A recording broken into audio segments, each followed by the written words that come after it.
주변에 뭐 판사 같은 남자든 프레디 같은 남자든 옆에 괜찮은 드릴게요. 첫 번째 답변은 이게 영어 이디엄입니다. 그 학교에서 배우는 수거 있잖아요. 수거인데 그 Between Devil and Deep Blue Sea라고 해요. 이게 무슨 말이냐면 옛날에 선원들이 자주 썼던 건데 위는 악마가 있고 밑에는 진짜 심연처럼 까만 바다가 있는 거예요. 그 사이에 껴서 옴짝달싹 할 수 없는 그런 난처한 상황을 의미하는 그런 수거입니다. 거기서 가져온 게 딥블루 씨예요. 근데 이 딥블루 씨를 찾으려고 이제 네이버 검색을 하면 레니 할린이 만들었던 상어가 나오는 호러 영화가 나오죠. 그래서 제목을 약간 바꿨으면 어땠을까라는 생각이 들기도 하는데 그런 의미예요. 그래서 레이첼 혹은 저 남자들이 모두 처해 있는 어떻게 할 수 없는 그런 갑갑한 상황을 의미하는 그런 단어입니다. 그래서 어떻게 보면 굉장히 직설적인 그런 제목이기도 하죠. 두 번째 질문은 내가 답하라고요? 근데 마지막에 사실 저는 뭐 영화 전문가가 아니라서 그냥 일반인의 눈으로 그 끝장면을 보자면 사실 처음에 저 아까 얘기했듯이 죽은 줄 알았거든요. 이건 중간 장면이고 죽었으려니 했는데 마지막 장면은 죽은 것이 아니었고 어쨌든 그게 실제 일의 결말이잖아요. 너무나 자신을 사랑해 주었던 남자한테 너 지긋지긋해. 난 너 아닌 것 같아. 라고 말하고 내가 확 몸이 끌려버린 남자에게 당신을 사랑해요. 제발 나를 떠나지 말아요. 막 온갖 애원을 다하다가 그 남자에게도 버림받았을 때 마지막까지 미친 듯이 잡다가 정말 마지막 순간에는 그래 잘 가라고 굿바이를 하잖아요. 놓아주는 과정에서 결국은 자기가 원한 것을 완벽히 떠나보내는 그 과정에서 그 여자는 레이첼 와이즈는 그리고 헤스더는 성장한다고 저는 생각해요.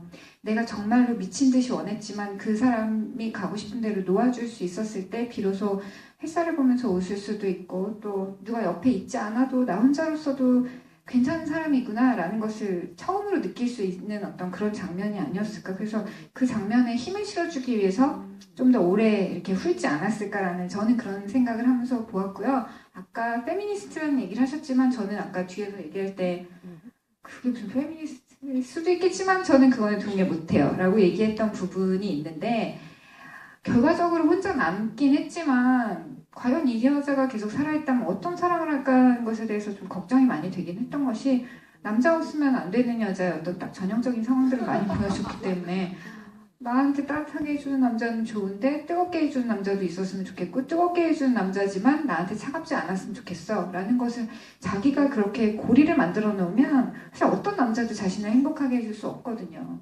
내가 이 사람에게 무엇을 해줄까를 고민하는 지점이 헬스에겐 보이지 않았고 그래서 어쩌면 이제 앞으로는 그런 부분을 고민하지 않을까라는 뭐 약간 받고 싶은 것이 많은 여자에서 주고 싶은 것이 무엇인지를 생각하는 사람이 되지 않을까라는 생각을 해봤죠.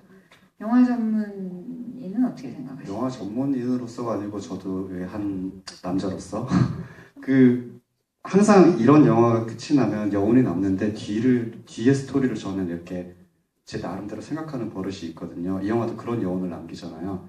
남편한테 절대로 돌아갔을 것 같지는 않아요. 이미 그녀의 세계 자체가 변해버렸어요. 그래서 그 남편에게 다시는 돌아갔을 것 같지는 않습니다. 대신에 10년만 지나면 60년대가 시작되고요. 60년대 런던은 스윙잉 런던이라고 부를 정도로 정말로 여성 인권은 물론이거니와 문화가 정말 폭발하던 시기예요. 그 나이 때도 그녀는 그렇게 나이가 많지 않았을 거기 때문에 어쩌면 수많은 다른 남자들을 만나면서 정말로 춤추고 미니스커트 입고 이렇게 즐겁게 이제 살았을 것 같다는 생각이 들어요. 그런데 저는 그 톰 히들스턴 프레디의 다른 남자친구 있죠. 왠지 그 친구랑 잘 되지 않았을까? 그런 망상을 혼자 해봤습니다. 예. 좋네요. 좋죠. 남자 킬러가 되는 상황. 그렇죠. 좋네요. 네, 또 질문 아까 많으셨는데 또 질문 하나 받아볼게요. 그렇게 생각했어요.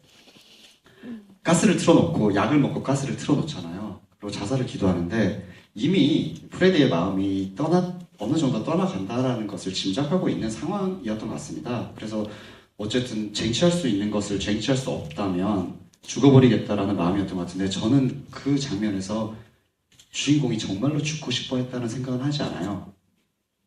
가스를 틀었을 때 금방 가스 냄새를 맡고 밑에서 올라오죠. 그리고 약을 12알 먹었습니다. 60알도 아니고. 네, 120알 정도는 먹어야 되는 거죠. 마음이 살짝 틀어졌기 때문에 어쨌든 그 다음날 집으로 돌아올 프레디에게 굉장히 내가 당신을 이만큼이나 사랑합니다라는 것을 보여주고 싶었던 거예요. 제 생각으로는 그렇습니다. 근데 프레디가 너무 과하게 그 메시지를 보자마자 그녀를 내쳐버리죠. 그녀가 자살 기도를 했다는 걸 아는 순간 프레디의 마음이 정말로 180도 돌아서서 다시는 돌아오지 않습니다. 개인적으로 이렇게 생각해요. 그 프레디는 참전 용사예요. 주변에서 수많은 자기의 전우들, 사람들이 죽는 것을 지켜봤을 겁니다. 그에게 죽음이라는 거는 레이첼 와이즈나 다른 그냥 전쟁에 참여하지 않은 사람들이 알고 있는 어떤 죽음보다도 훨씬 직접적이고 현실적이고 깊은 거예요. 그런데 그런 죽음을 자신이 사랑하는 여자가 시도했다라는 것 자체를 용납할 수 없었던 것 같습니다. 그렇기 때문에 저는 그 장면에서 결정적으로 프레디가 돌아섰다는 생각이 들어요. 그래서 그 자살은 여자 주인공 혼자만의 심리 상태를 보여주기 위한 것이 아니라 이 프레디, 참전용사 프레디라는 캐릭터가 왜 그녀로부터 돌아서게 됐는지 어떤 빌미를 제공하는 그런 극적 장치 중에 하나라고 생각을 했어요. 얘기를 드리면 저도 질문 주신 분에게는 이상한 여자로 보일 수도 있겠지만 저도 죽겠다고 해본 적은 있어요. 그래요? 네. 왜요? 그게 이 정도로 너를 사랑해. 이 정도로 넌 나에게 데미지를 줬어.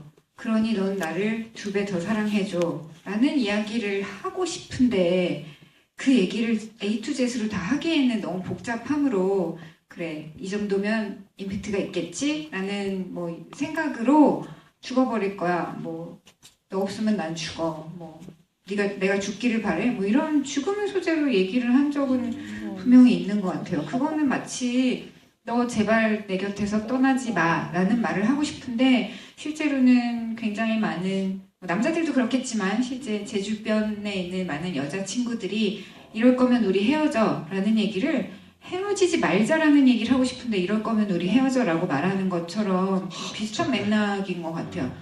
뭐 꼭 여자들이 그런 언어를 쓰는 것은 아니지만 원하는 게 있을 때 그걸 직접적으로 말하는 것이 자존심이 상한다고 느낀 거나 아니면 내가 이렇게 돌려 말해도 너는 찰떡같이 알아들어야지 라는 얘기를 좀 하고 싶어서 그 사람을 바꿔버리고 싶은 거 있잖아요. 내가 이만큼 힘든데 그러므로 너 변화하지 않을래? 라는 이야기를 좀 해주고 싶었던 거죠. 그래서 뭐 죽는 게 혹은 자살 시도를 하는 게 절대 좋은 방법은 아니지만 저는 그 막 죽겠다고 그렇게 난리치는 그 액션 자체는 뭐 많이 아팠고 너무 힘들고 내가 생각했던 사랑을 주지 않는 남자에게 아직 내적으로 완벽하지 않고 자기 자신도 안정되지 않은 여자가 할 수 있는 행동으로 전혀 이해되지 않았던 것은 아니에요. 근데 대사가 그렇게 나오잖아요. 자기 때문에 자살하려는 여자랑 살 남자는 없어.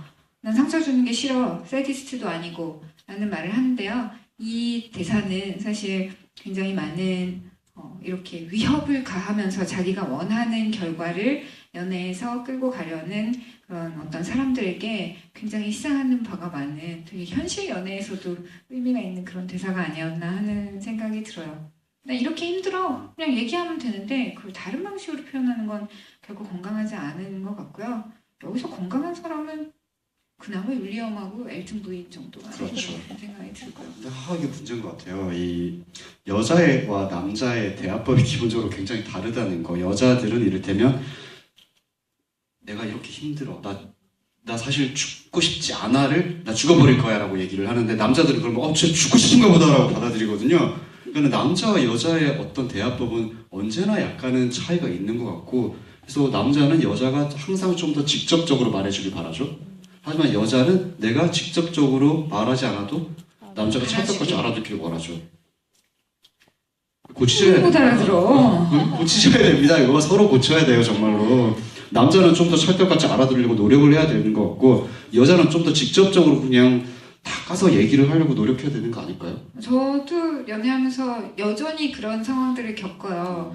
실제로 원했던 건 이제 같이 주말을 보내고 있는데 이 친구가 갑자기 나 잠깐 클럽에 뭐 일이 있어서 가봐야 될 것 같아 라고 얘기를 하는 순간 저는 이제 거기서 벚꽃 춤추는 나보다 예쁜 어린 여자들과 너가 음. 만난다는 거니 마주친다는 거니 라는 생각이 들어서 지금 나가면 난 이것도 너랑 이것도 하고 싶었고 너는 진짜 약간 배려가 없고 막 이런 얘기를 하면서 다른 얘기들을 막 하면서 그 친구를 이제 제 옆에 잡아놓고 싶었던 거예요. 그랬더니 그렇게 얘기하면 그 친구는 계속 이제 핑계거리가 있었죠. 뭐 대응할 만한 거리들이 있었죠. 그래서 나중에는 말을 못 알아듣는 것 같길래 그냥 네가 예쁘고 벗은 여자들 앞에 있는 게 싫다고 그쵸. 그렇게 말을 해야 되는 거예요, 남자한테는. 얘기했더니 되게 깜짝 놀라더라고요. 야, 네가 너 천하의 곽정은이 그런 거에 질투를 느껴? 너보다 어린 여자애들이